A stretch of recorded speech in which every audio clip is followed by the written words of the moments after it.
Welcome, race fans, to Hiawatha's August 14th card of racing. I've got James Witherite here from all the way from Delaware. Like, I don't know how this happens, but you just beam yourself in, and it's just fantastic what technology can do.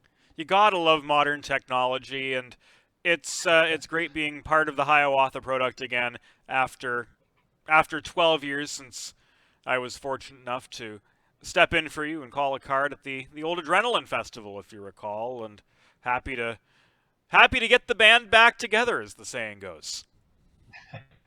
Yeah, it was great that time. And if no one knows James, he's sort of a token Canadian. He likes beer and he likes ice hockey. So and he likes You horses. So well, you basically, mean you hockey, get the right? trifecta right there. What's that? You mean hockey, right? Who calls it ice hockey? Oh, I don't know. I guess yeah, I guess I That's an should just call it American thing. hockey. But I guess I'm saying that for the American people maybe watching this afternoon. So, anyways, we've got a pick five here at Hiawatha, and let's get to it. So, um, obviously, a lot of people liking the pick five wagers over a lot of the racetracks. So, we're going to talk about our selections. And in the race number one, I'm using the one, six, and the four. The one PL Orchid, I like this horse, the trainer change to Lindsay Kerr, and this one Pop from the outside post gets an inside post and has the same class to go against this week. Still non-winners 5,000 lifetime. The six better watch it. Greg Drew has done very exceptional with young horses over his career. He's watching Philly.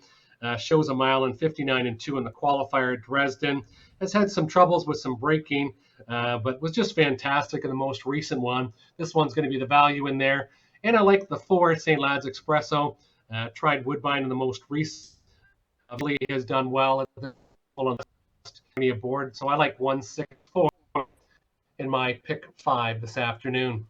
I'm with you two-thirds of the way, Dave. For St. Lads Espresso, my top call here, in from Woodbine, was a good second here. Two starts back, three starts back.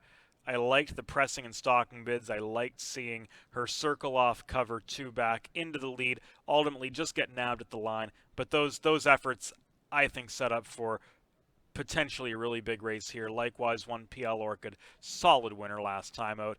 Worked clear from post 7 in a sharp enough 28 and 1 first quarter, then was able to back it down and edge away in the stretch. Should be a much easier task for her from the inside. So 1-4 for me to your 1-4-6 in the first, and that moves us on to race number 2.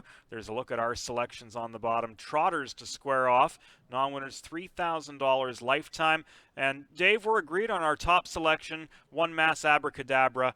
I go three deep here with Mass Abracadabra on arrival from Georgian, getting some post relief, getting a little bit of class relief off an effort where, yeah, she moved forward at the end of the mile. And then from there, I'm using 3 AJ Titan, chased evenly from the pocket to be third in a tougher race last time out. Also one who can benefit from an easier group this time. Lauren House right back aboard, and 6 Feelin' Some Magic, who with Mark St. Louis Jr. leading driver aboard in this one's last 3, has finished 4th or better all round, and like the others, gets some class relief here. And I agree with you with the one and the six. The one different I've got this afternoon is the two Midnight Ice, and this is the one that I think could plump up the pick five and knock some people out early if they don't have this Robert Jenkins pupil. 3 for 6, and it all started in his first 3 starts was fantastic. All the way to Woodbine, made a break, then had an outside post at Woodbine, and just wasn't going to be able to go in 55 and 2. So this one was probably just not to go that speed, and then had the trailing position. So after the first 3 efforts, has really been behind the 8 ball. I expect Midnight Ice to be the value in here. I like the 1, the 2, and the 6, and I'm taking 3 in my second leg of the pick 5. I think we're agreed there, at least in terms of strategy. On to the third, and this is where the paths diverge. Phillies and Mirrors, $7,000 claimer. You go with Style Snapshot as your top call. I go with Midnight Surf as mine, and in fact, I'm deviating from my selections.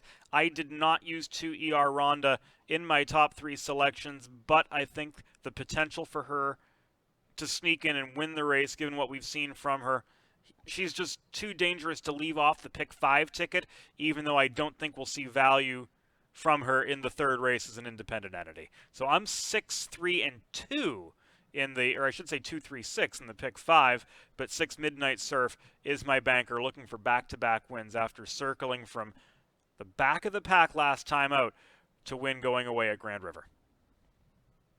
And I'm going with a couple horses in this third leg. I'm going with the 3 Style Snapshot. I want this one to rebound, and that's what happens a lot in the Nodstad barn. They just seem to rebound.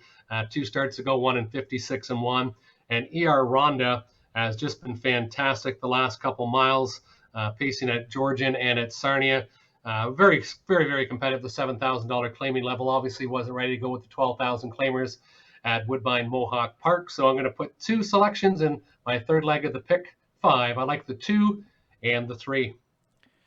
Fourth race on the card, non-winners of $3,000 last 3, optional $15,000 claimer.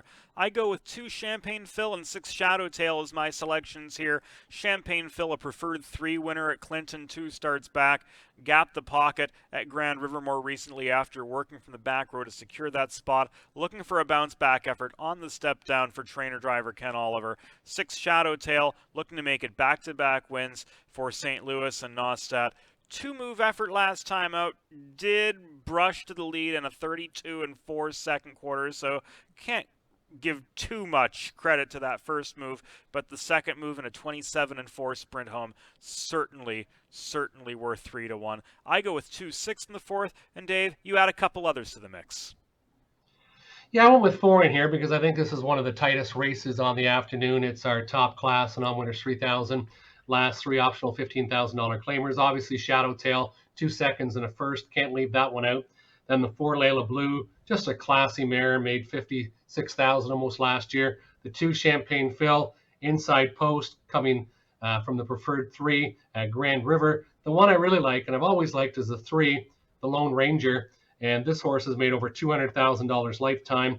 Kind of a lazy horse, right? He's got to get in the mix early. He just sort of plods along. He doesn't have that big burst of speed.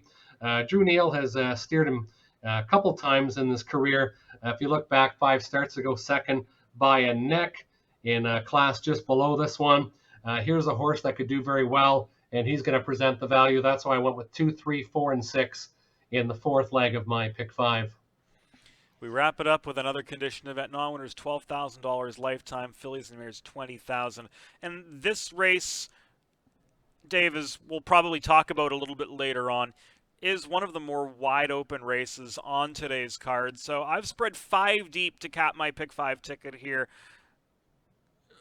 Really a race for me that was process of elimination. 2 See the Delight, 5 She's a Ice Queen, I think probably cut below what it takes to win this race. I spread with the other 5, 4 Priceless Shadow, my top call after pressing and edging clear to victory at this level on arrival from Dresden last Saturday.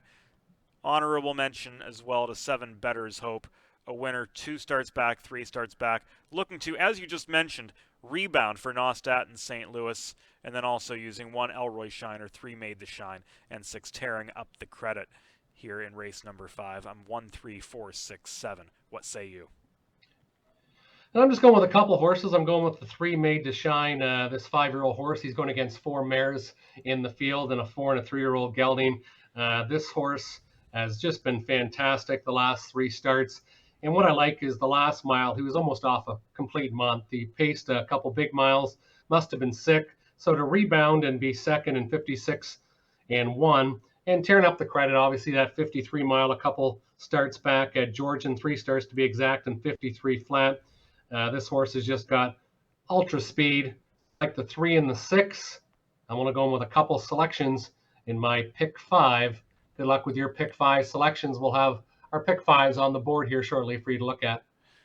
Well, for me, I've got a $36 pick 5 play here this afternoon. Here's a look at it. 1-4 with 1-3-6 with 2-3-6 with 2-6 with 1-3-4-6-7. Remember, here at Hiawatha Horse Park, you can play the pick 5 for 20 cents per combination, so you can really spread out, cover a lot of combinations, and not sink too much money from your bankroll into this pick 5. Me, it's a $36 play, so that's 180 combinations. Dave, you've got a $28.80 play.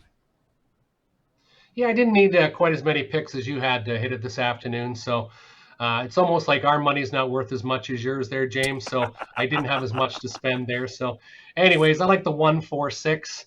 The first leg with the, I just think those ones are the best. Then I'm going 1, 2, 6. Going to key down to the 2, 3 in race number 3. Race 4 was the race I thought was a little bit tougher. The non-winners of 3,000 last 3, so I had to spread and try to get one more horse in there, and I went with the value horse of the Lone Ranger. So the 2 Champagne Field looks obviously great from the rail. So 2, 3, 4, 6.